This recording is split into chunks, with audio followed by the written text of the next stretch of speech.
Hi, everybody. We're so excited to have Lenore Ryan from Lenore Nolan Ryan. School. Yes, and she is going to show us how to cook fish, lazy days style, my favorite, and the citrus salad, and maybe talk about the dessert. Definitely going to talk about the dessert, Betty. Yes, and she has a fabulous cooking school. It has like master chef stations and things like that. We've done live events there. It's in Lauderdale by the sea. It's close to the beach in Fort Lauderdale. And right across the street. Without further ado, Lenore, take it over. Thank you so much. Hi, everybody. My name is Lenore Nolan Ryan, and I am really thrilled to be doing this with you. This way, you see, Betty, we can connect with a lot more people that are maybe in Tampa or up in Florida, and it doesn't have to be local people just coming to me. So, and we're going to do some YouTube video things. So we're going to be doing some subscriptions to all that, but I'm really excited to do this Lazy Days Fish. And I was thinking about it. I was in Islamorada. You know, it's been a while, but I remember having this recipe. I remember having this dish, and I thought it was so good. And it's so good, and it's so easy. And I know that you all love fish, and you're all fisher ladies. So this is perfect. So whatever fish you like, tonight I'm using snapper. You can use grouper. You can use mahi. Really, you just want, I mean, I've used halibut. That's not local, of course, but I love halibut. I love cod. So it's really whatever you have, you can look for that looks good and fresh, or that you've got in your freezer, so you can take it out. And also, if you do a lot of cooking with chicken, which a lot of us do, it's also a great dish. You can just simply, you know, use a chicken breast instead of the fish fillet. So it's really good. But let's get going to the salad first. We're gonna make some croutons. I always have some day-old bread, you know, laying around. So I'm gonna cut it, and I'm gonna cut it so that it's gonna be easy for me to just make some strips. We're gonna make some croutons. We're gonna make some jerk seasoning croutons. Now you can either cut the bread into crouton size, or you can simply tear it. And then if you're gonna tear it, you're just gonna break it and tear it into really kind of rustic little pieces. So maybe we'll just do half and half. And it's really whatever you like. You know, if you cut it in these little dices, it looks more like you maybe have bought it, but if you tear it, it's gonna be in these great little chunky pieces. And I think that all of the butter and the jerk seasoning and the olive oil can really get down into those crevices. I like to use like a ciabatta bread, which is really chewy, and it has lots and lots of holes in it. And you can get that at your, you know, local grocery store, at Publix, or your favorite bakery.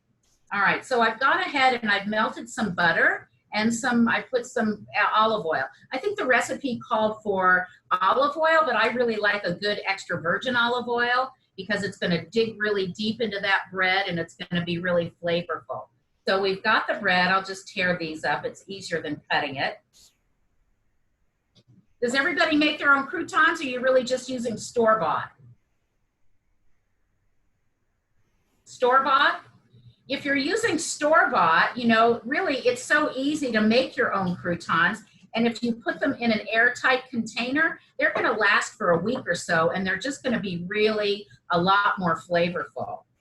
All right, so we got those. Unmuted or muted. I'm gonna unmute them in case because I really unmute themselves. Yeah, I'd really love you to join in. I want to know, you know, if you buy croutons, you know, you're going to get those perfect squares, and every bite is going to taste exactly the same.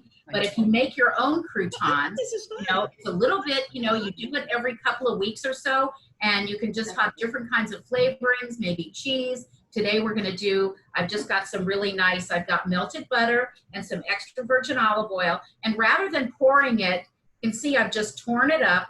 Rather than just pouring it on the top, I'm gonna pour it on the edge. And then I'm gonna take a spatula, and from the edge, I'm gonna toss it. So it doesn't just go into one crouton or one glump of croutons, that's a technical term. It's gonna I'm gonna be able to mix it up. And then just using my fingers, I've got some jerk seasoning. Now you can make the jerk seasoning that I gave you the recipe I make my own jerk seasoning, and if you look at most jerk seasonings, I like a little bit more pinch of brown sugar because I love that little bit of sweetness. And then you just put the jerk seasoning in, so it's a little spice and a little heat. And then I like to use a parchment lined sheet pan, parchment paper. You can get that in the grocery department store, in the area where you get your wax paper and your foil and your plastic wrap. All right, great. So then these are just gonna go into the oven, you know, 350 degrees. You know your oven better than I know it. So 350 degrees, probably for about 10 to 15 minutes. I like the croutons to have a little bit of chew on the inside. I don't want a brittle piece of crouton because then it's just crunch, crunch, crunch. I like a little bit of a chew, and you're gonna like that with the salad. So Jen, come over here, say hello, Jen.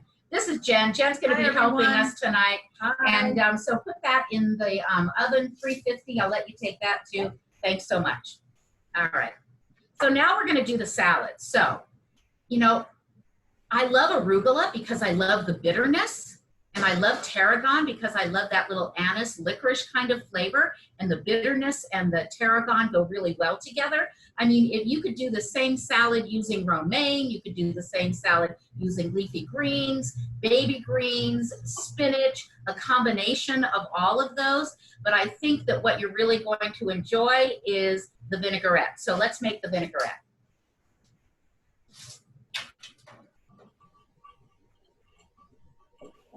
Okay, I love rice vinegar. Do you use rice vinegar in your cooking, anybody? Rice vinegar is delicious. I use it in cooking. I use it in my vinaigrettes because it has a little bit softer flavor, almost a little bit of sweetness, and I really, really like it. Okay, so I've got, when you're making your own vinaigrette, and I love this vinaigrette because you can do so many different things and infuse it with so many different things. Tonight we're gonna do the vanilla and we're gonna do the orange juice concentrate. But let's just say I took the rice vinegar, okay? And then I've got some Dijon mustard. Now when you're making a vinaigrette, you know, oil, you're not gonna be able to mix things into the oil. So where you wanna really mix things in is with the rice vinegar.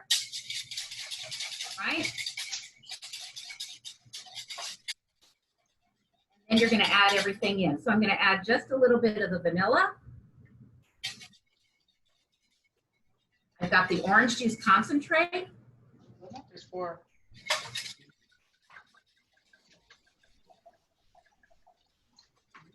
Okay, and I've got just a little bit of chopped garlic right here. Perfect.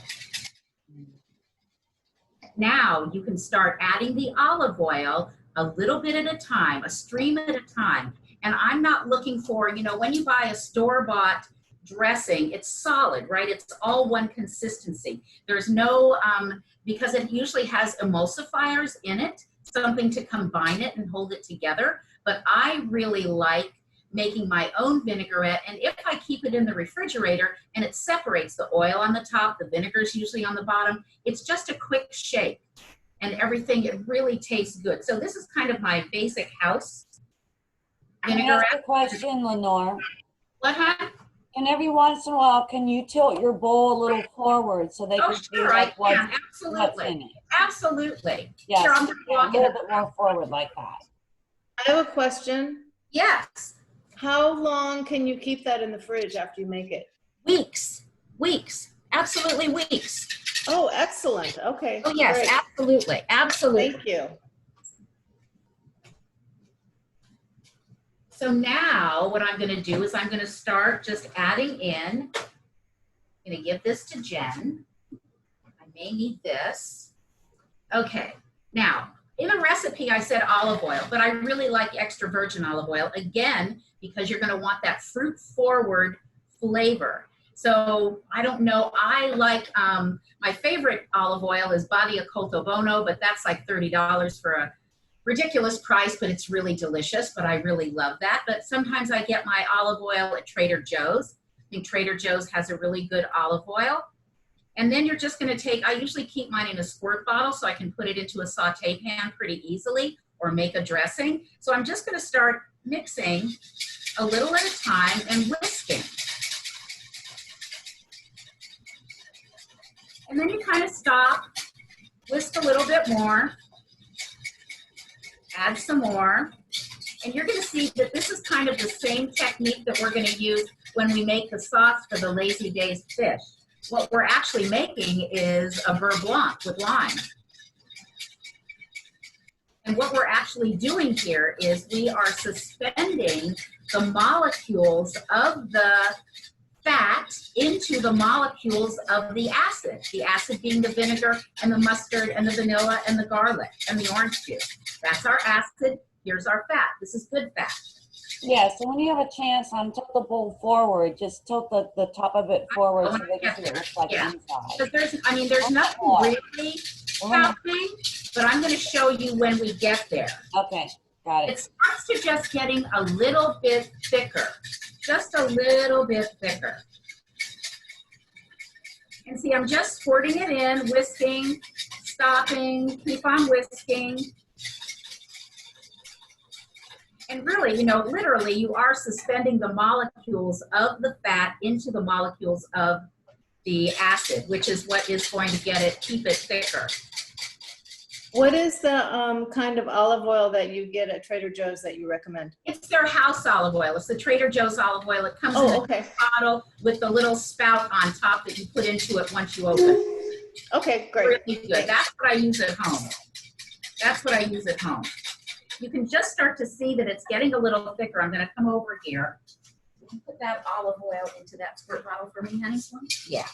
Okay, so we're here, right? You can't really, if there's no right or wrong, you may add a little bit, and every time you do it, since I really don't measure, I really am, right now, I'm just doing the consistency that I'm looking for, and it's about taste.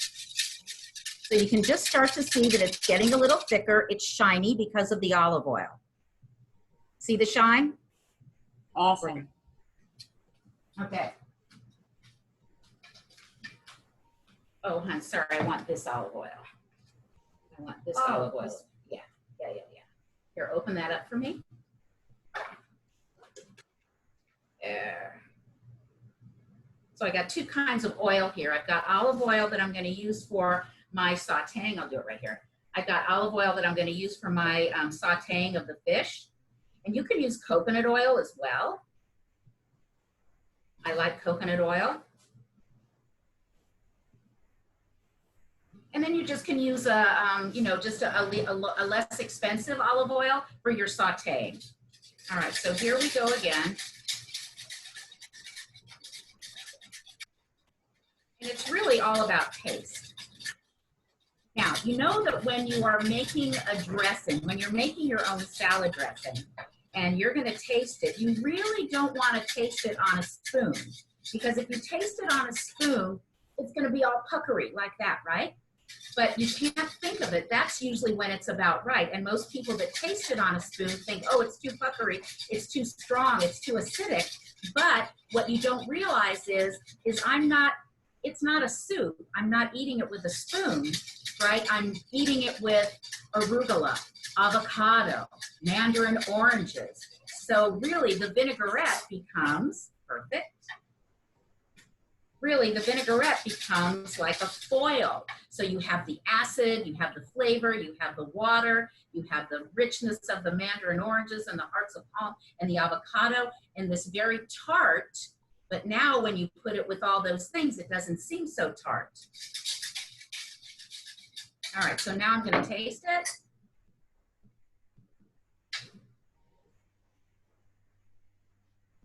Perfect, tart.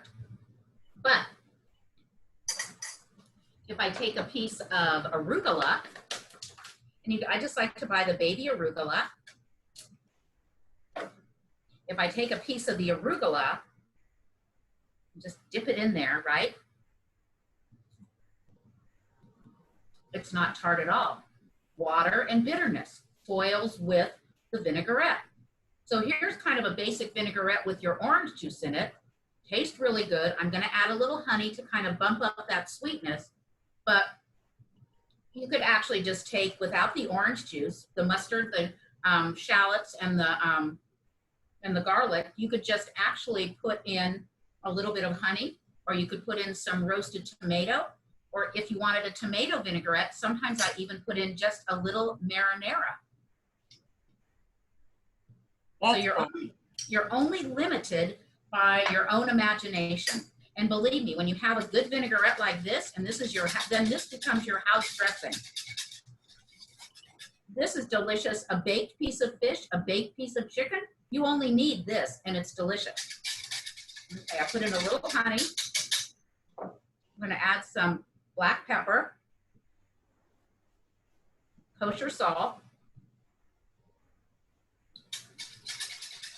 Cooks use kosher salt because if I'm picking it up here, I can feel how much I've gotten. If you use table salt, it runs right through your fingers. You don't know how much you have. So always use kosher salt. All right, let's try this again.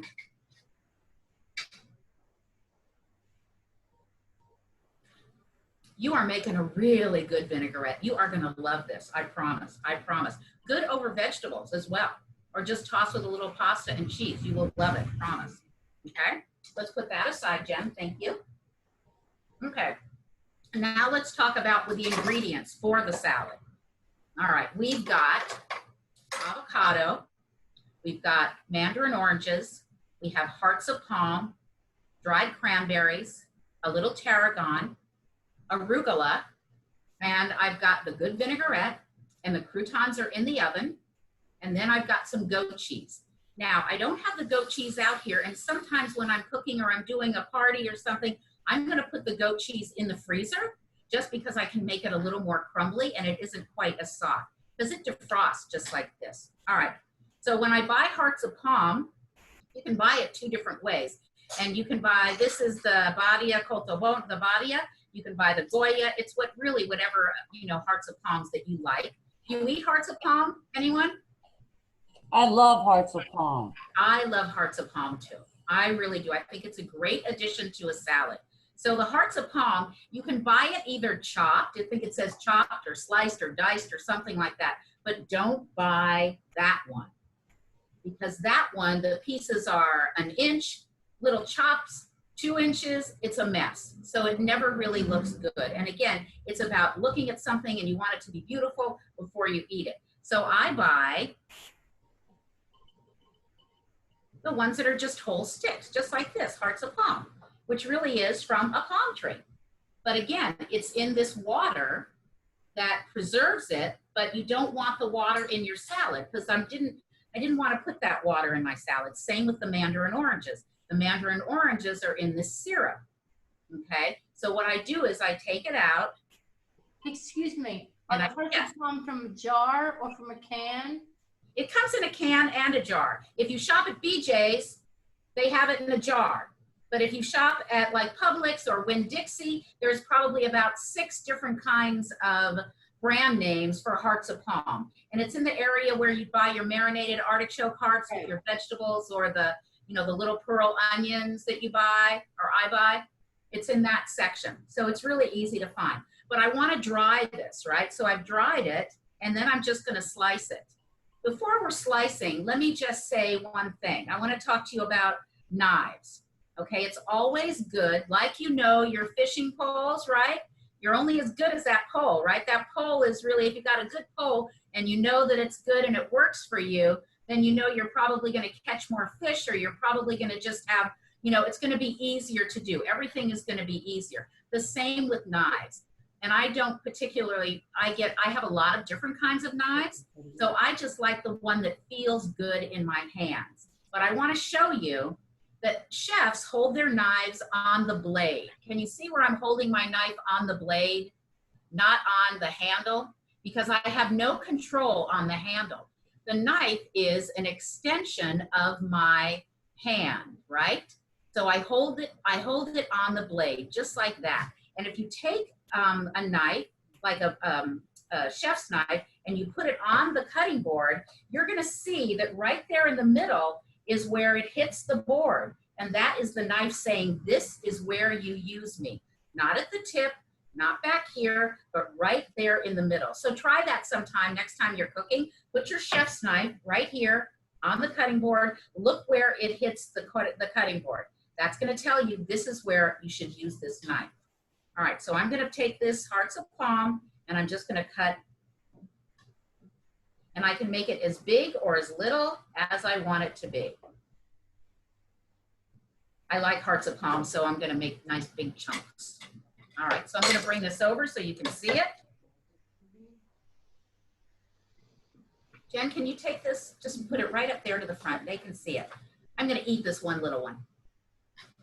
Okay. Thank Can you. you see it? Can you see it? Mm-hmm. Yes. All right. So there's my hearts of palm. Now, you want to refrigerate this. You want to keep it in the liquid when you refrigerate it. It's not going to stay in the refrigerator for very long. So you've only got like maybe 2 or 3 days shelf life in your refrigerator after you open the can. So put it in pastas. You can saute it.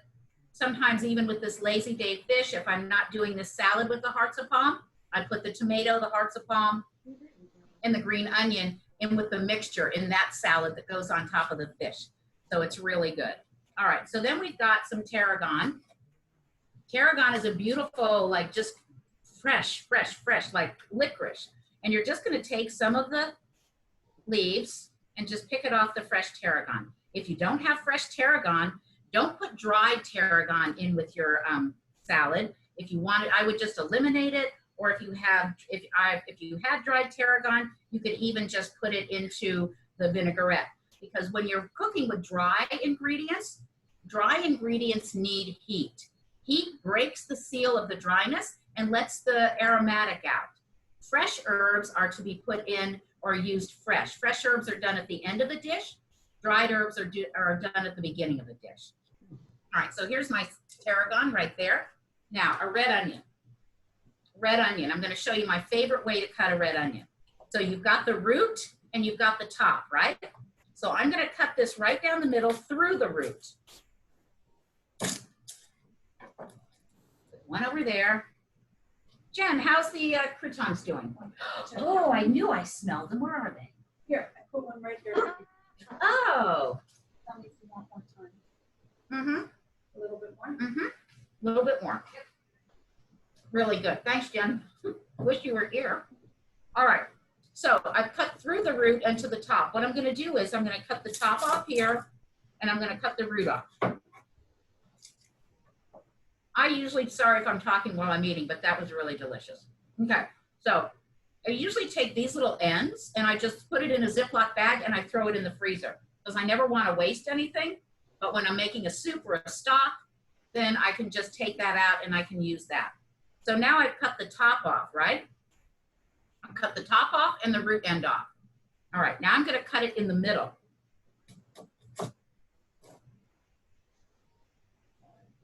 So now I have a little piece, it's like the halfway mark, right? And I'm just gonna peel it. I love red onions, but I don't like, I'm just taking the skin off. I love red onions, I love white onions and sweet onions. And the sweet onions, they didn't have any in the market today, so we're using a red onion.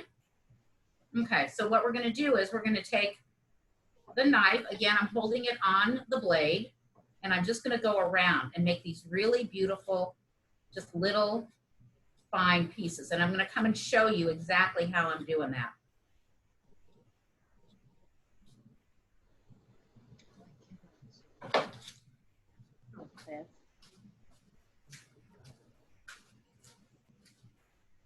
Okay. See, they're just like little half moon pieces, just little half moon pieces.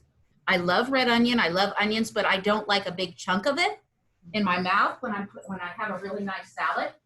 So I want the red onion or the onions to just accentuate what it is that I'm eating and not be the star of the show. Okay, so we've got that. So we have our hearts of palm, we have our red onion, we have our tarragon. We've got our cranberries and we have our mandarin oranges. Again, our mandarin oranges, they come in a liquid. I never throw that liquid away. What do I do with it? I save it for my sangria, or I save it for a spritzer, or I save it for a little sweetness if I need to put it into the vinaigrette. All right, so what you do is, again, you just take paper towel, open the can.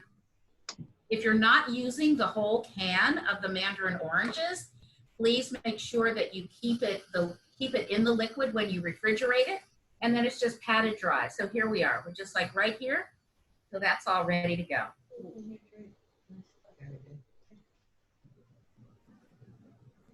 And dried cranberries, you know how to do that. You've got that, right?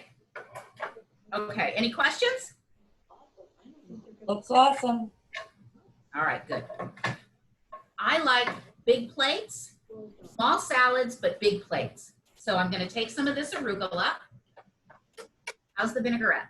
I mean, how's the croutons? They look good. They look good, okay. So what I'm gonna do is, I like to prepare salads. I don't like to toss salads, because if I were to toss the salad, all this would be broken up. The hearts of palm would be all broken up, not in its cylinders. The mandarin oranges would be all cut up and chunked up. The red onions would be fine, but I like things layered. So when I'm making salads for friends, family, and even myself, all right, I'm gonna take just a little bit of the arugula on the plate, just like so, and then I'm gonna take a little bit of the red onion, scatter the red onion. I wanna make it pretty. Some mandarin oranges, a little of the dried cranberry. And I'm always one to take the vinaigrette and pass the vinaigrette, or I drizzle it on the plate before I'm gonna eat it. I'm not really one that tosses. The only time I really do that is when I make a Caesar salad. So then I've got this, okay? And I'm gonna wait for the goat cheese. I'll take the goat cheese, how about that? Yeah. And then we're gonna do the avocado. So when I buy avocados and I know I'm gonna use them, I usually buy a couple, even though I may only need one, because I wanna make sure not every avocado that you cut into is gonna be really nice. So I take the avocado, I'm gonna split it to the seed, take it around. Oh, that looks like a really pretty one. Can you see how pretty that looks? Yes. Yeah, but if it didn't look good, then I would kind of cut it out and I would make guacamole with the rest. All right. Then I've got, so what I'm gonna do is I'm just gonna cut it kind of like a tic-tac-toe pattern, the size that I want.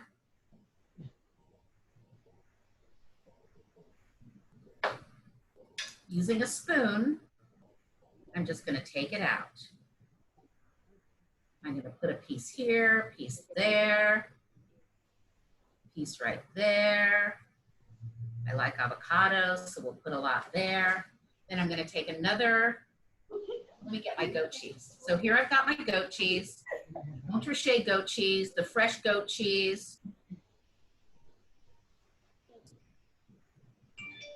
A little bit there, a little bit more like that. A little bit more onion. So you see you're getting really nice layers of everything. Hearts of palm.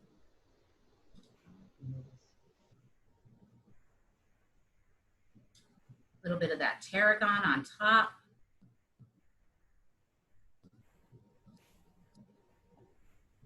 That looks good. Cranberries.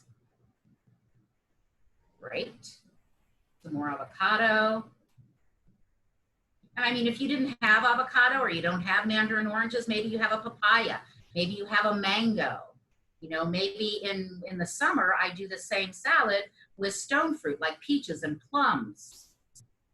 And the vinaigrette is really good anyway with the orange and the honey.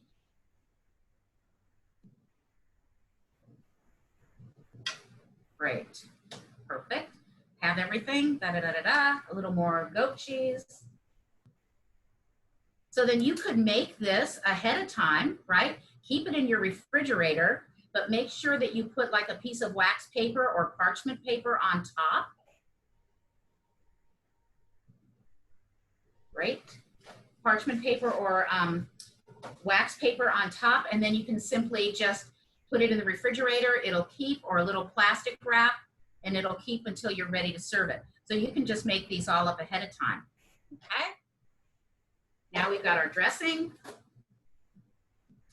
Where'd that dressing go? There it is.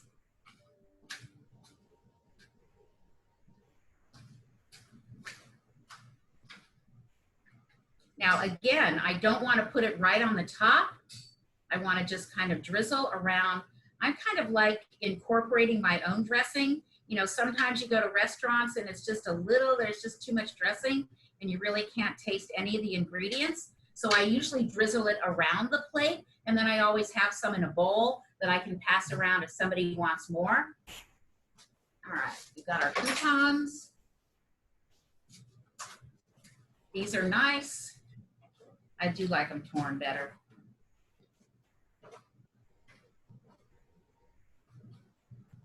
Great, perfect. Now I'm going to come around and show you this beautiful salad.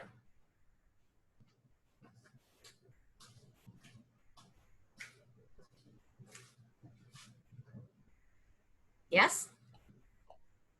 Fantastic. Mm-hmm. It's really about composing it. I love composed salads. That way, the artistry is there. It's not, you know, the ingredients are easy to get. It's everything off either in your pantry or, you know, in your refrigerator or at the supermarket. It's just a matter of putting it together in a unique way. So here you have a beautiful salad. Just take, you know, you could just eat the fish, a nice, beautiful piece of fish just right alongside that. That would be beautiful. Anything that you have, yeah? All right, good. That's for you, Jen. Oh, yum. Okay, do we have any questions? I'm No. wondering, Mary, the group of Mary, are you guys cooking alongside? Are you doing the fish or the salad or what? Let me unmute you. Mary. Nope, I can't Does she hear have you. her, there we go. Let's talk to Mary. Mary. Yes, we're making the fish. This is my daughter-in-law, Rachel. Hi, Rachel. Hi. That's Peggy Alberts. Hi, Mary. And her sister and friend. Remember Barbara? She was a member for a while. She looks really familiar. Well, Sue was a member up north. St. Pete. In St. Pete's. Oh, okay. Cool. Great, Where so do you you guys live? are gonna be cooking fish alongside her as she makes her fish.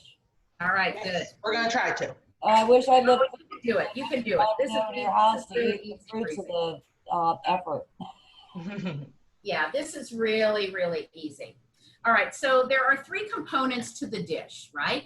You've got the sauce, which is basically a beurre blanc, a butter sauce. Again, you have key lime juice, right? You have white wine, you have a little water, and you're basically gonna reduce that down. We're gonna put some shallot in there, and you basically are gonna reduce that down until it's about a third or maybe a little bit less. Can And I ask then- a question? Sure. Why shallots versus onions? The shallots are like the sort of oval type onions. Yes, they are. It's like They are. onions. What's the difference? 'Cause They are not as strong. They're not as strong in flavor. oh, Not as strong in flavor. the shallots are not as strong. I love shallots. So Shallots the are onions are stronger than the shallots in flavor. correct. Okay, wait, what's not as strong? It's not as strong as onions? Is that what you're saying? Yes, it is not as strong as onions. It is more flavorful, but it doesn't have the bitterness that an onion can have. Oh, here. I always wondered that. Thank you. Thank you. I did too. And I appreciate you saying about your ingredients and how to dry them and things like that, because those are things that most of us who cook, we don't normally know that kind of stuff. Yeah, it's really, practice makes perfect. Practice makes perfect. So here we have a shallot. So there's three components to the dish. So you've got your sauce, which is basically a butter sauce. And it is the mounting or the suspending of fat, which is your butter, and it's going into your acid, which is it's going to be your white wine, it's going to be your lime juice, and it's going to be your a little bit of water in there just to mellow it out a little bit, and the shallots. So you're going to reduce that down, and then you're going to suspend or mount the butter in whisking it into that reduction. Now, you want to make sure that your butter is room temperature, because you can't put anything cold into something that's warm, because then it's going to melt. We don't want it to melt. We want it to suspend or relax into that acid. Big difference, big difference. So we're gonna make that sauce, and then we're going to make the little bit of the tomato and the green onion and the chopped garlic that's gonna go over the top of the fish, and then we're gonna make the fish. And the fish, we're gonna do a little bit of egg, and we're gonna do some flour and panko breadcrumbs. If you don't have panko breadcrumbs, you can use regular breadcrumbs, seasoned breadcrumbs, whatever you have. If you didn't have that and you wanted to make the dish, you could do it without breadcrumbs, right? But I like the panko because, and panko is wheat. It's not any different, but it's a Japanese breadcrumb, and it is more like chips rather than ground up and being fine. It's little chips of this bread, of this wheat. Okay, so the texture can be a little bit better, and I like it a little bit better. Okay, all right. Can I ask a question? Sure.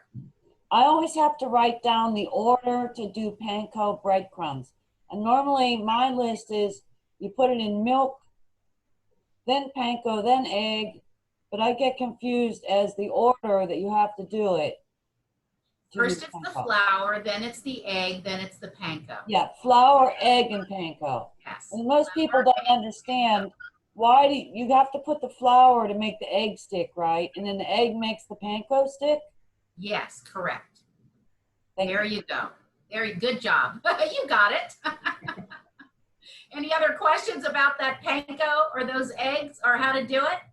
Okay, we'll get to that and we'll do it together. Okay, so I've got the shallot. So I want the shallot, again, the shallot is not the star of the show. The shallot is just gonna give me a little bit of flavor in with this, this butter and this vinegar. I want that shallot flavor. If you don't have shallots, you could use green onion. You could use whatever onion you have, or you may just skip it completely. You know, no one is going to know but you. You're in charge, right? So if you don't have something one time, you know, and you may use it the next time, it's not going to, you know, no big deal, right? You're in charge. It's your recipe. You're the star of the show. All right, so I'm going to take this and I'm just going to go, it's got a root side, right? You see the root? I'm going to bring this over. So I'm going to slice it. I'm going to slice it to the root, right? See, the root is right here. So I'm going to slice it to the root, and then I'm going to do horizontal and vertical slices, and I'm going to make little tiny dices. So I'm going to just to the root, but not through the root, because the root is the glue. Okay.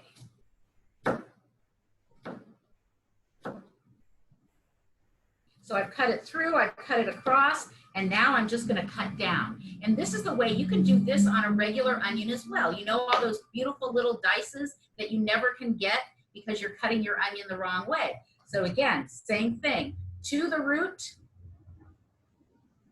not through the root, and then just down. I never knew that.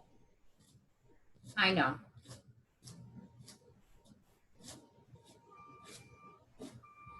Perfect.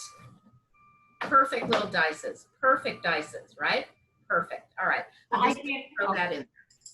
can't actually see that. Are they like 1/4-inch dices? We can't see how small they are. They are, let's see. They are a peppercorn size. Oh, really tiny. Really tiny. Okay, okay. Because you chopped it 3 ways? Yeah. Okay, So Yes. you chop it across. Down and then down again. right, okay. Okay, thank you. And I never, like, you can't remember the egg and the flour. I never can remember horizontal and vertical. Well, I don't know my left from my right. so- Right, think of the television. Okay, where it said, you know, like in the old days, I'm really dating myself. In the old days, you know, the vertical thing had come on, something like that. Is that across or is that this way? I don't know. All right, so we've got the water and the wine, and we've got the lime juice, and let's have a little drink, shall we? Okay, what's the difference between key lime and Yes. regular lime? The size of the lime, for one thing. Right. Where it's grown, another. Mexican lime versus key lime. And if you can get key limes fresh, that's great. But again, and this is, you know, I love to use fresh things, but I don't know if the quality is going to be there. So if this recipe calls for 3 tablespoons of key lime juice, Right. I'm looking for something that is really strong in the lime flavor.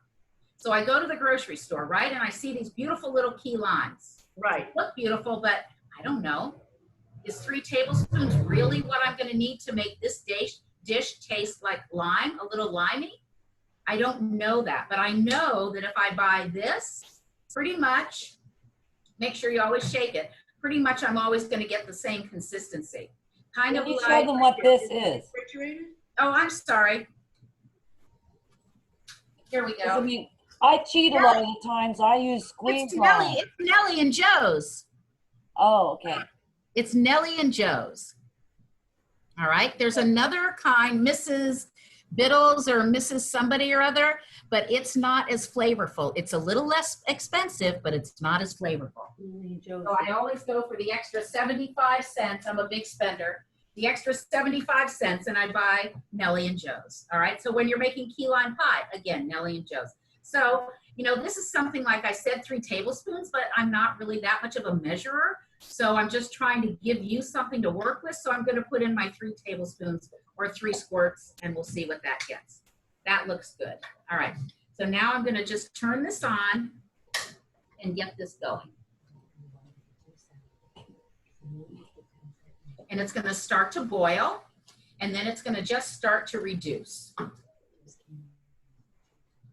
And once it reduces, it's going to get kind of like a syrupy consistency, So then again, you want to, you know, make sure that you don't take it too far. You always want to watch it. And then I'm going to take it off the burner because I don't want it, I want to cool it down a little bit before I start mounting that butter. Again, remember, I don't want to melt the butter because then that will create a separation. I'll have acid and I'll have fat.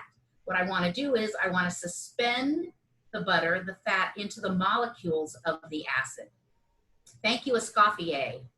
Back in the first French chef days, he developed all this. All right, so we're going to get going on this. And let's start on our tomato salad.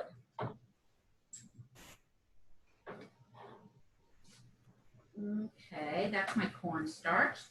Got my shallots. Now, this butter sauce, let me go back to that for just a second. I usually do not use cornstarch when I'm making a beurre blanc. And I'll tell you why. Simply because you usually don't need it. It's a fortifier. Cornstarch is a fortifier. If it isn't thick enough, you're going to put cornstarch in it. And even if it's the thickness that you want, you put some cornstarch in it and you're going to be able to use it again. Once you make this sauce, this butter sauce, you can't reheat it because again, heat is going to break the molecules of the fat and the molecules of the acid apart.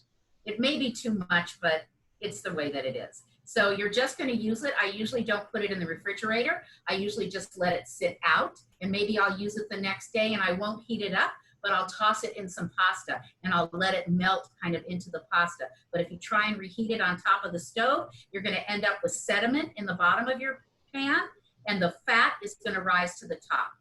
So just keep it, use it, and you know, don't try and refrigerate it and then bring it out. All right, so we've got some tomatoes. We're going to do tomato, green onion, parsley. Again, whatever you like. Sometimes if you like coriander, I like coriander, not everyone does. You know that coriander, cilantro is a genetic, if you don't like it, it's a genetic application of why you do or why you don't like it. Does everyone like cilantro? No. Yes. No, see? Yes. It's I do. genetic. It's Love genetic. it. To some people, it tastes and smells like perfume, like you're eating perfume. Is that right for you? Okay, so here I have some green onion. Now, I like the green tops and I like the white bottoms. Now, I can go ahead and depends on how big I want this. You know, do I want big chunks of, you know, I've got maybe about 1/2-inch chunks of tomato and I'll show you how we'll seed that. And so I'm just gonna take the knife, again, I'm holding it on, right, on the blade, and I'm just gonna go through and I'm gonna do a little diagonal cut. Did you get them from that show? I could do straight across, but straight across is just straight across. And I'm gonna go all the way up to the top. Color story. All right, let's show them this then. All right, here we go.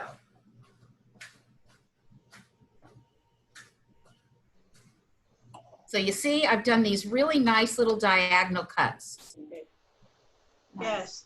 And especially when you're making Asian dishes, you want to think, you know, a nice Asian cut. This is called an Asian cut. It's a nice diagonal cut. Can I ask a question? Yes. Do you ever use this? When I go to Alaska, I buy an ulu with a bowl. And you just put your food, your onions and everything, and just go chop, chop, chop, chop, chop. No, I don't. I have 4 of them.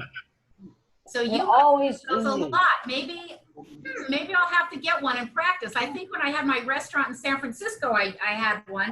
One of my chefs had one, and I think that we used it. Yeah, they make them in Alaska, and they're not very expensive, and you have to sharpen them every once in a while. But I can't even live without this. I use this to chop my onions and everything else. You just put it in the bowl. Now, when you're doing that, Chop, chop, and scoop. What, Betty, what is that called?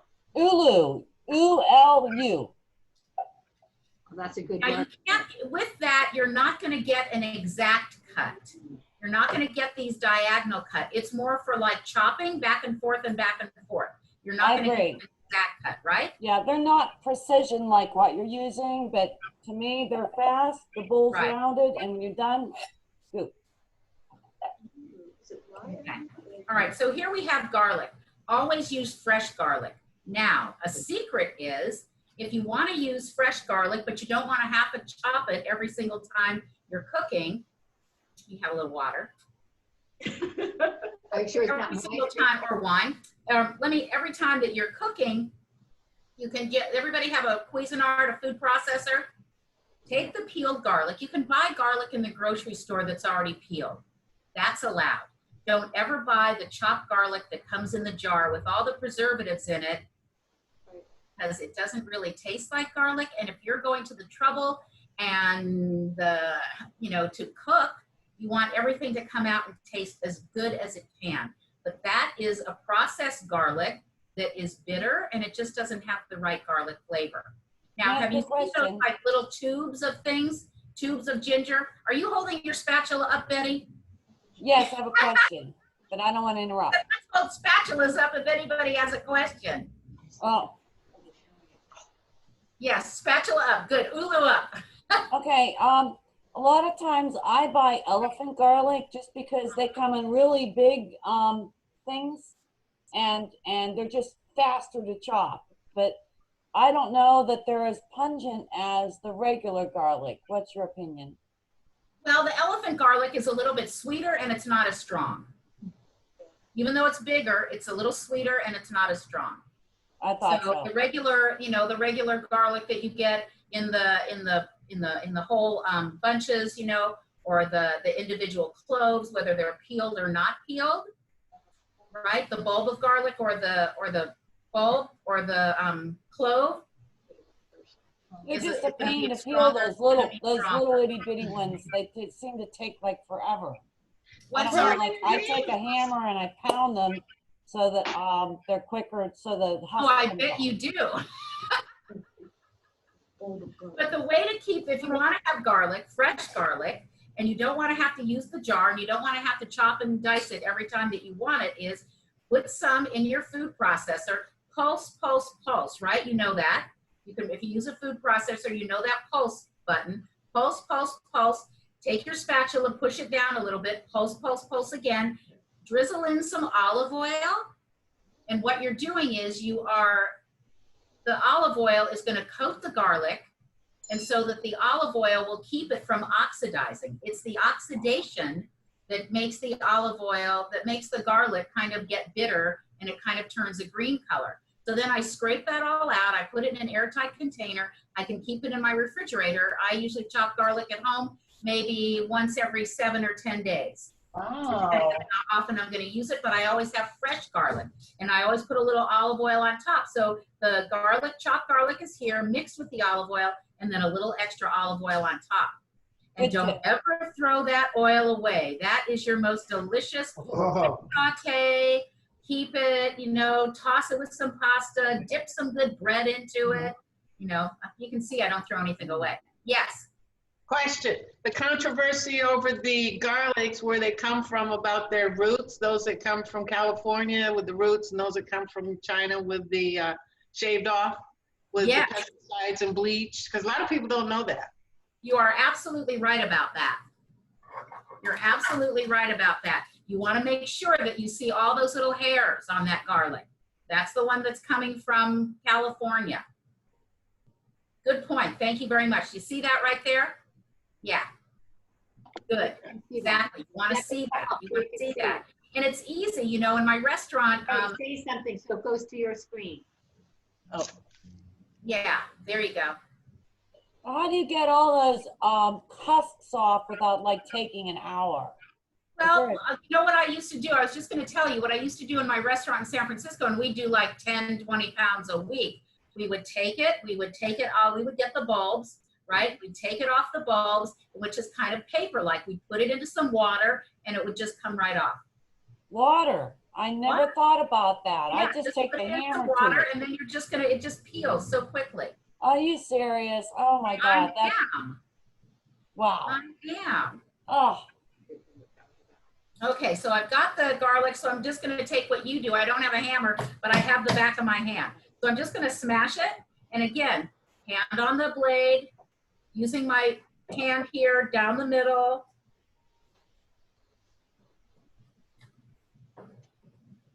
And depending upon how much you like garlic or don't like garlic, it's just about as big as it's gonna be for you. So you kind of just pull it together with the knife, scraping it towards you. But again, if you scrape too hard, you're gonna dull your knife. So sometimes if you're doing a lot of that, just use the back of the knife rather than the blade of the knife. Nothing worse than cooking with a dull knife. my husband uses them for screwdrivers. It can make you like not, well, I do. I use the food processor, but for this, I'm just putting it together. Okay, that's good. So I've got 1 clove of garlic. Put it in with the tomato. I want to show you how to seed the tomato. So here we have a tomato, right? The root end, the bottom. I'm going to cut it down the middle, right? So just like this. See it? All I'm going to do is see how it's just the seeds are just juicing right out? I'm just going to take a little spoon. Oh my God, that's so cool. And then it's just so quick. So quick. Okay, then I'm going to cut it. Again, I'm going to try and be even. I'm going to look at the whole tomato and I'm going to think, how big do I want the dices to be? And do I want to make 4 slices across or 5 slices across? So you want to think about that before you get started. Because once you've started, you kind of commit yourself to maybe something that is too big or too small. Want it to be the same And size. just to go across.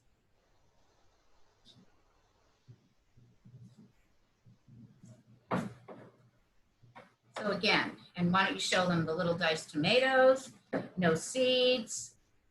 Great, with the green onion. This is so cool, Lenore. Just these little tips on how to cook. I've been cooking all my life and I didn't know. Okay, so I had 1 tomato in here already, so I'm just going to put the tomato, the green onion, and I've got the garlic. Okay. 1 moment.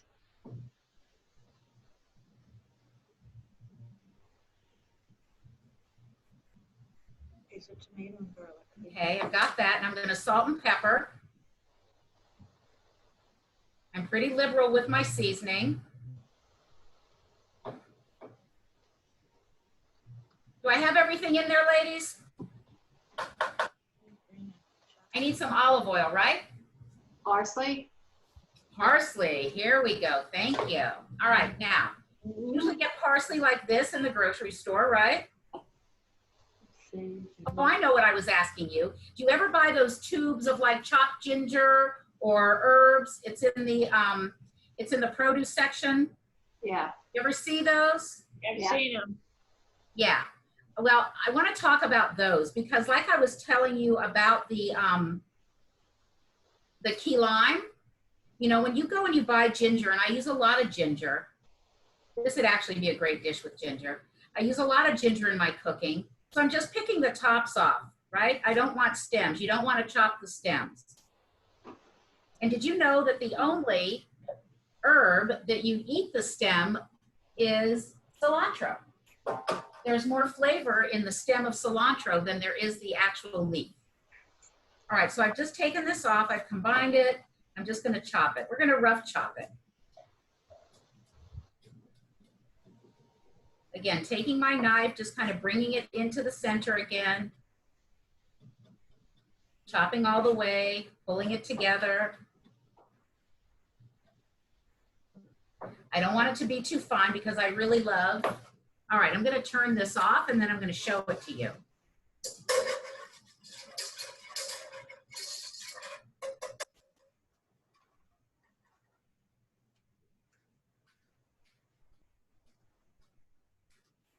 So you really have like the syrup, right?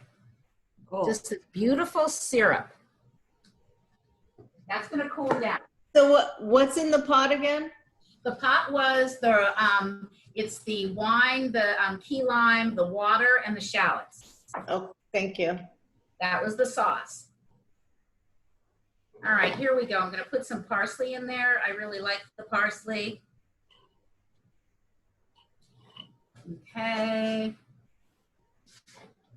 Some olive oil. I've got the salt and pepper already. Let me bring it over so you can see it.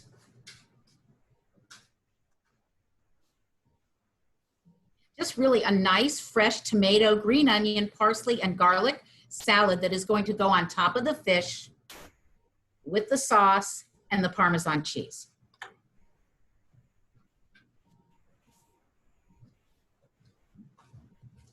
All right, let me put that right there. Clean up a little bit. Can I take anything? No, I need that. That's my sauce. You can take, let me just get the fish going, and then you'll be able to take a lot of things away. Yeah, everybody, while she's doing that, there's a chat. If you hit chat, you can chat. I'm asking like if there's any recipes for the future or if you have any comments. The chat is on.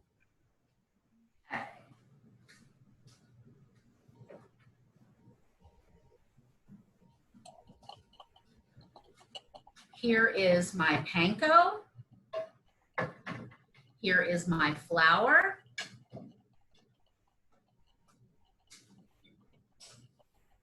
Okay, there's my butter for my sauce. Here is my fish, and I have my egg that's beaten.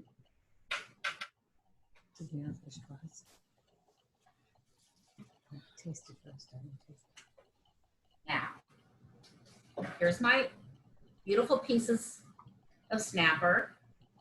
Okay, here's my egg. You can taste alcohol, I don't know. I'm going to do flour, seasoned flour. So I have salt and pepper in there as well, because you want every part to be seasoned. Every Can I layer. ask, why don't you just put the salt and pepper on the fish first and then stick it in the flour? Oh, I usually season the salt, I usually season, I don't know why. I guess I've just always done it that way. All right, then it goes into the egg and then into the panko, right?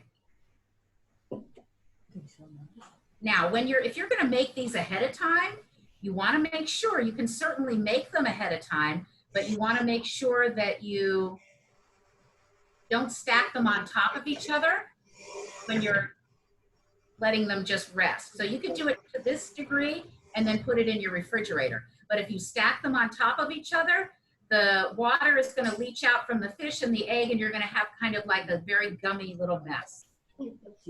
So again, flour, dust it off, no clumps.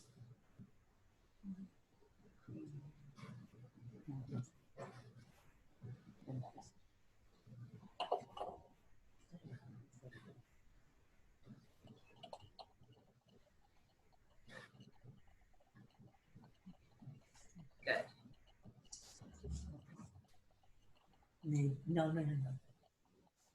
Okay, Jen, if you'll take this for me, that'd be great. Thank you, and this and this. Thank you, and we can just get rid of that. Great. Okay, so now that my fish is sitting there and ready to go, what I'm gonna do is I'm gonna bring over the sauce to make the sauce. We have little heads. Now, when I'm making the sauce, I'm gonna watch it. So I'm gonna talk to you about how I'm watching it while I'm incorporating it. I said you're gonna take the butter and it's gonna be room temperature, right? And it's gonna be in just little cubes that I can put in kind of one at a time. I'm gonna put this on low.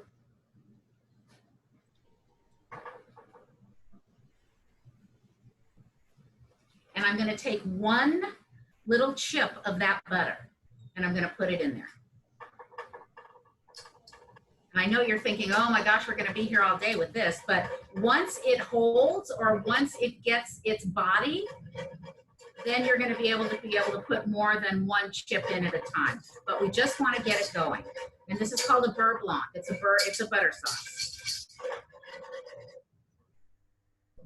Okay, now you're not married to it being on the burner. Again, when it starts to look like it's cooking too much or that it's melting too much, because I don't want to melt it, I just want to let it relax. Almost the butter is not melting, but it's relaxing in all of these molecules.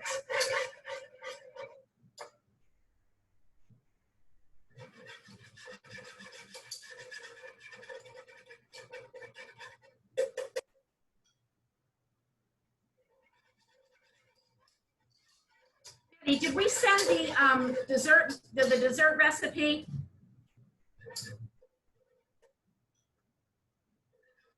Did we send you the dessert recipe? Yes, we have it. Yes, okay. I think this whole meal is a great meal. It goes right along with each other.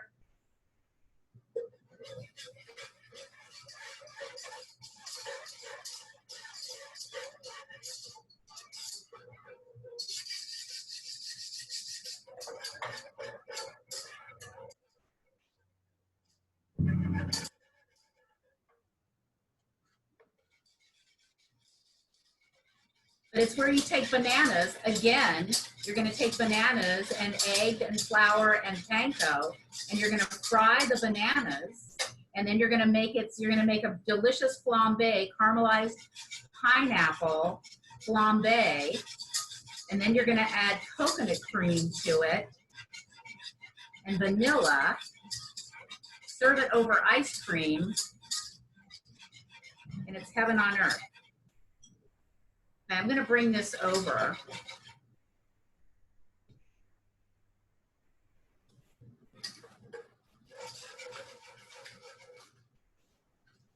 So that you can see. I don't know how you're going to see it. It's too far down. Let me just see if I can. Yeah. All right. I'll pour it into something and you're going to be able to see it. The shallots are like this really beautiful kind of reddish color. It's really, really, really pretty. And I'm just going to finish the rest of the butter. And then I'm going to pour it into something. I don't really even know. Do you want me to do the cornstarch? Will you do the cornstarch? Maybe I should do the cornstarch just because. Cornstarch will thicken it up a lot. Right, but it's already pretty thick. I think we're going to skip the cornstarch on ours. Skip the cornstarch? It's pretty thick with the butter. You need the cornstarch. Yeah. All right, good. We've got like a pretty pink sauce. Because I really don't think, I usually don't. That looks good. I can't do it. Nice job, Mary. All right, let me get, can you get me another, I need a picture so that I can, something clear. Something clear. Something clear so that I can show them the sauce. Hey, Great. while she's doing that, everybody, are you learning from her? Because I've learned some things that are probably gonna change the way I cook forever. And it's gonna save me a lot of time. Oh, yes. Good. Yes. Very good. Yeah, it's really well worth it. I mean, I thought I knew, about cooking, but there's always something new. Absolutely. Is there one back there you can wash? Yeah, I put the fish on. All right. So how are you doing cooking along with us? Great. We're doing pretty good. Cheers. We're on our second batch of mango daiquiris. How many glasses of wine? It looks delicious. Fresh mango off the tree. Yum. Oh, we're doing good. Our fish is in our frying pan right now. All right, I'll be right back. I'm going to go put this in something clear so that you can basically kind of, oh, there we go. Good. Thanks very much. All right, good. I have some cauliflower we could roast real quick. I want to see this. Great. Careful, it may be hot. All right, good. All right. So you see, it's nice, one consistency. I'm going to put some salt and pepper in it. So there is some Nice, one consistency. Those fat molecules have really suspended themselves. All right, here we go. Here we go. That's going to be ready. I'm ready to give you money for it. Okay. So I've got my pan on the stove. It's heating up. Ready to put the fish in. Okay, I'm just going to take a little bit of that panko and put it in there to see if I want to make sure that it's hot. Not quite hot enough. How do you tell when it's hot enough? Well, I'm taking a few of these little panko chips, right? And I'm putting it in the bottom there. Now they are moving and they're going to start to fry. And it's good for just these few little chips. But if you look at these two big, beautiful pieces of fish that I have, it's going to bring the temperature of the oil so far down that when the temperature of the oil is brought down, then the oil is absorbed into whatever product, whatever meat, protein, or whatever you have. So I don't want the oil to be absorbed. I want the oil to stay on the top, and I want it to fry, basically. So you. Yeah, I had heard that you need to start the fish at room temperature. Don't have it cold, right? What? Sorry, say that again. You want the fish at room temperature, not cold. Yes, room temperature is much better. Room temperature is much better. All right, let me put another piece in, see where I am. Looking better, looking better. Okay, so here I go. And once again, I don't want to overcrowd. And I wish that you could hear that. I wish I had my camera right here. You could hear that. Cooking is also about hearing. I can hear the sizzle.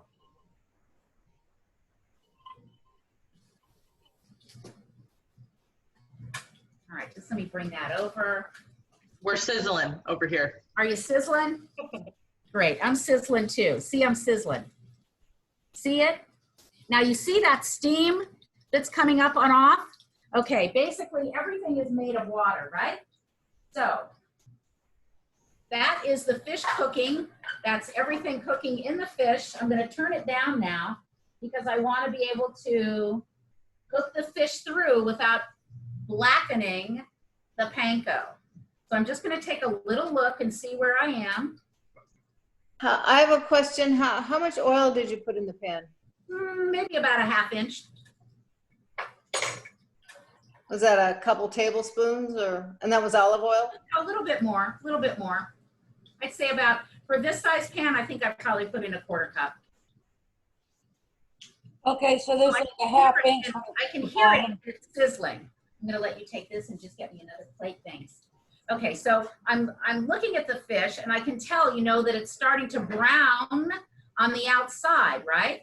Now, you wanna, like I said, you always wanna make sure that you do not overcrowd. If I would have tried to put another piece of fish in, even though we think we're in a hurry, let's do it fast, right? It's not gonna be right.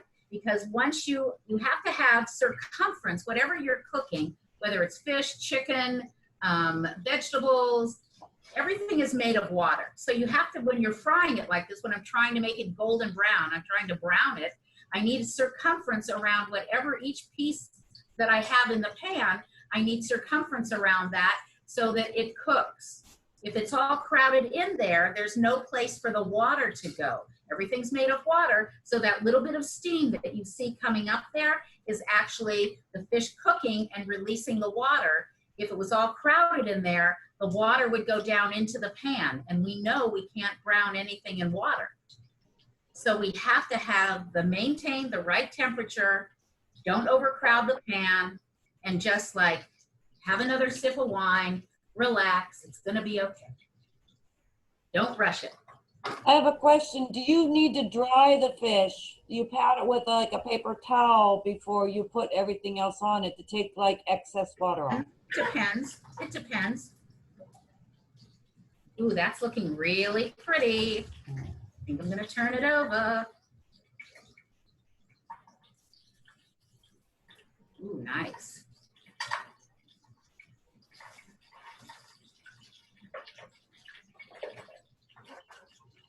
Okay, I'm coming your way. Yum. And it just smells really, I'm really. driving to Lauderdale by the Sea to eat with you. Was that like I two? better have a fish fry, I think. I better have a fish fry. Was that like 2 minutes on the side or so? That was about that. And it's really, you know, I could say 2 minutes, but my flame and your flame and my pan and your pan and the circumference, you know, it all really makes a difference. So it's really, cooking is about, you know, you're hearing it, you're smelling it, you're seeing it, and just, you know, realize that you're not married to that pan being on the burner. You know, if you have, especially if you have electric and you don't have gas, right? If you have electric, you're going to turn it down. You're going to think it's cooking too fast and you turn it down, but You're gonna take it the off. stove isn't going to react to what you want. So, and especially if I know some of my students have electric stoves. So I say, when you're cooking something and you have an electric stove, have one burner on that, you know, it says you're going to cook it on medium high, but go ahead and have another burner maybe on medium low. So if you need to continue the process, you're not just going to turn it down and wait. You're going to turn it down and you're going to take it over to that other burner. So, you know, that's where you have the multiple burners that are electric burners, and you can kind of play with that so that it works for you. Okay, this is really cooking really beautifully. Depending upon the thickness, I turned it up just a little bit now. But depending upon the thickness, it's probably going to be about 4 minutes on each side. This is about 1 inch. And I think that it's important that when you cook something like this, and let's say I take this and I put it on some paper towel, Betty suggested, depending upon how oily it is. So if I put my finger on top of the fish right there and I go like this and I see oil, so I may say, okay, I'm going to release some of that oil if I, you know, on a paper towel, and kind of pat it with a paper towel. But before you serve it, I always like to let my food rest. You know, if you don't have to eat something like this piping hot, right? It's not a piping hot dish. You're going to put a really delicious kind of cold salad over the top of it and sprinkle it with some Parmesan cheese, and probably then another drizzle of a little bit of olive oil. So it's going to be good for you. It's going to be healthy. Yes, Betty. Do you take it off before it's fully cooked? Because once you take it off, it still keeps cooking. It's not like done. I just take it out, and like if I took it out here and I put it on a paper towel, and I just would let it rest before I put it on the plate to dress it. So let's say I didn't have time. I made these in the morning. I put them in, they were perfectly done. I put them in the refrigerator. How would I then serve them? Let's say you didn't have time to do it at night. And this actually would be delicious cold, like with the salad or like with this tomato salad. You know, we're lucky. We live in South Florida. Everything doesn't have to be piping hot. You know, we can eat a piece of fish like this, and if after it's been refrigerated, which I do a lot, I like cold fish like this. with a nice tartar sauce or a nice salad like we're making tonight with it. You know, I like the temperature of cold, crispy fish. So let's say I've made it, I'm serving it tomorrow, I'm gonna refrigerate it. Again, don't stack it on top of each other. Make sure you lay it out, and I just wanna maintain its integrity. So I've laid it out, I've kept it in the refrigerator. You don't wanna ever put it in the refrigerator hot. You wanna let it come to room temperature on your countertop, and then you're gonna put it into the refrigerator. Because if you put it in the refrigerator hot, or even warm, and you put a piece of plastic on it, you know that water that's gonna collect on the top of that plastic is gonna make this soggy. So make sure that it's just nice temperature, even just put a tea towel on top of it or paper towel on top of it on the plate, and then you take it out and you let it come to room temperature, maybe about 15, 20 minutes, 30 minutes on your countertop. Set your oven to 350 degrees and put it in there for about 10 or 15 minutes, and you have a perfectly hot pan. So it's a good way to make things and make things ahead so that you're not always saddled to the stove, right? Right. All right, let me take a look at these now. Oh, that's looking beautiful. Turning it off. Mine's done. How's yours, Mary? Let me unmute her. Mary's eating.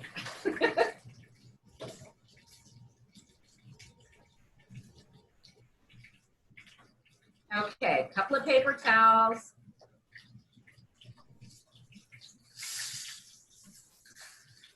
Before, when you said put them in the refrigerator to keep them Very cold in the morning, how would you warm them up if you wanted to warm them up? You mean tomorrow?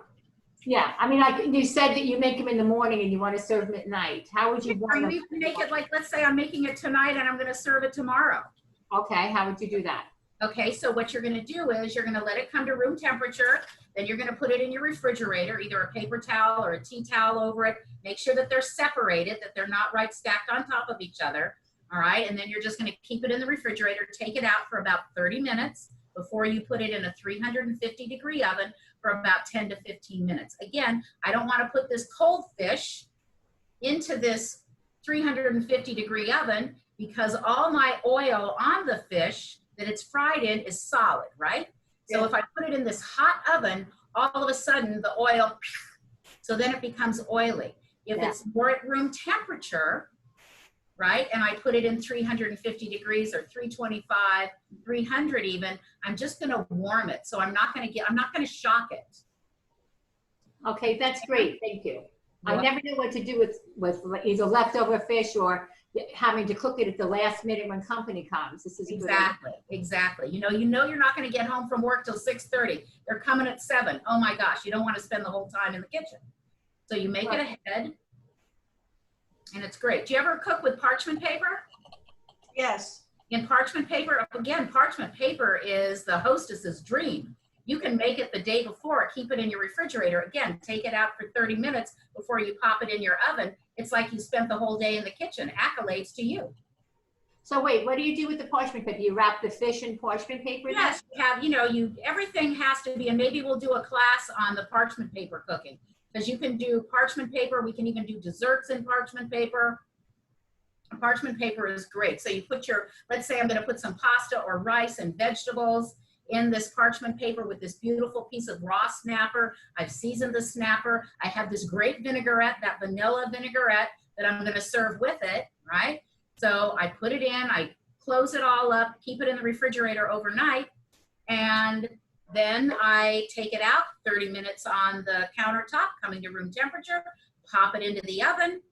Usually parchment paper, I usually put in about 400 degrees. 400 degrees, depending upon the thickness of your fish, 15 to 20 minutes, depending upon how you like it or how much you have in the parchment paper per person, right? Each parchment per person, right? And then you take it out. Again, very important. See how I'm letting this rest before I want to eat it? You let it rest. You let it rest, sit on the countertop for 10 minutes before you put it on that plate in the parchment paper, and they just simply tear into it and eat out of it. All those beautiful flavors have married. You've got a universe full of deliciousness. Fantastic. Don't everybody just buy it at Publix. It comes in a roll just like aluminum foil. Exactly. So I'm going to just put a piece right here My little butter sauce. I put a little drizzle of the butter sauce on the fish. Jennifer's going to take this home for her husband, Steve, and he's going to love it. All right. Where'd she live? I'm coming. What? Where does she live? I'm coming over. That's right. I know. It's not fair, is it, that you can't enjoy this? It's just not fair. Are you rocking? Usually we're rocking. Everybody would do the rock the boat thing. That's fun. Mary, she knows the thing. I know the deal, right? So a little bit of that salad on the top. Yum, yum, yum. I've got some parm. Again, I'm going to sprinkle high. Rather than here, which is going to clump it all in one place, I want to sprinkle it high. Like when I'm salting and peppering, you saw that I sprinkled it high. That way I'm going to get the whole circumference, not just one clump. Your hair is front and center. Wow. That is beautiful. Again, just a little bit more of the sauce. I'm not going to put it all on the top. I don't want it to mask the whole thing. I want each individual bite to be just a little different. Suzanne, shake her gown. Put it on the plate, because then I can incorporate each bite with as much sauce, with as much salad, with as much Parmesan as I want. I'm going to bring this around to you. Everybody should clap for her because she's taken a lot longer than we should have to answer our Whoa, almost slid on the computer. Woo! Right? Oh, we are coming over. Oh my goodness. I know, right? Let me push that. It just fell a little off. Beautiful. Right? Wow. Yum, yum, yum. Thank you, ladies. Here you go. That's for Jennifer. Now let me go back to where I was. Let's see if you can see me now. So there we are. That's great. Thank you all. Thank you all. Anybody have any questions? Thank you. I would love to do this again. So anytime. We'll think of some recipes you want to learn. Everybody either get your glass of wine and cheese platter or eat what you're going to eat or make it ahead of time. Now that you know you can make this ahead of time, right? Right. Are you going to talk a couple minutes about the dessert? Oh, yes. Let me talk to you a little bit about the dessert. So, You don't again, have to cook it, bananas, just talk.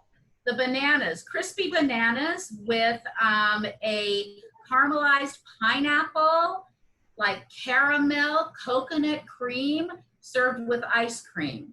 All right, so you take the bananas and you're going to slice them on the diagonal, nice pretty slices.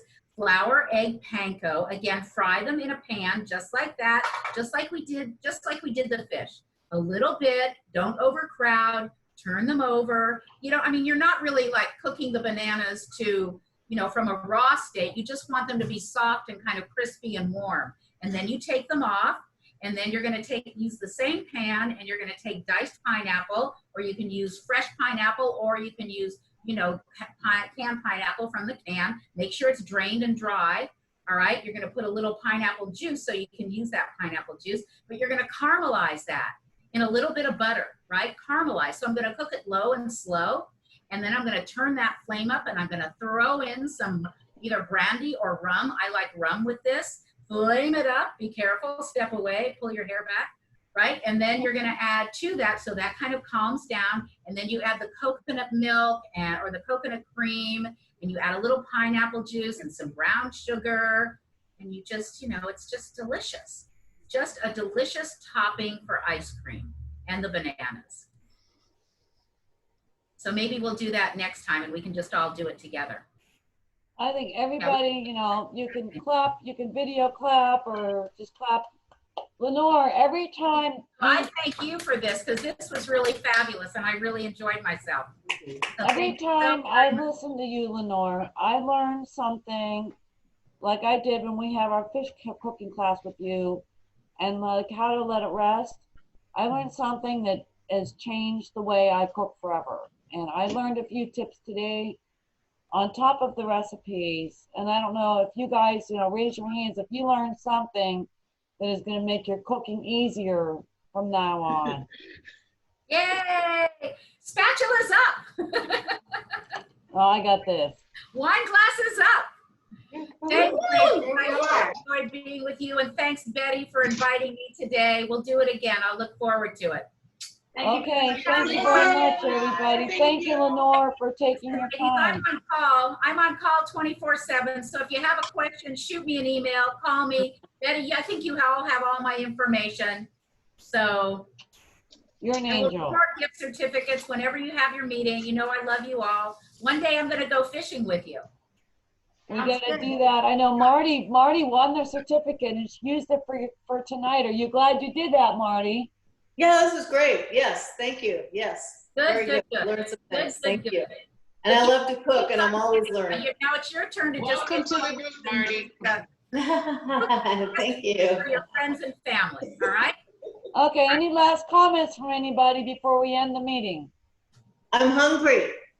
Okay, on I 1, know, 2, 3, let's do thank you, Lenore Ryan. Ready? 1, Thank 2, you so 3. very much. Thank you, Lenore. Lenore Ryan. I'm gonna put you on gallery. Thank you, view. ladies. Thank you, Lenore Ryan. Thank you so very much. My pleasure.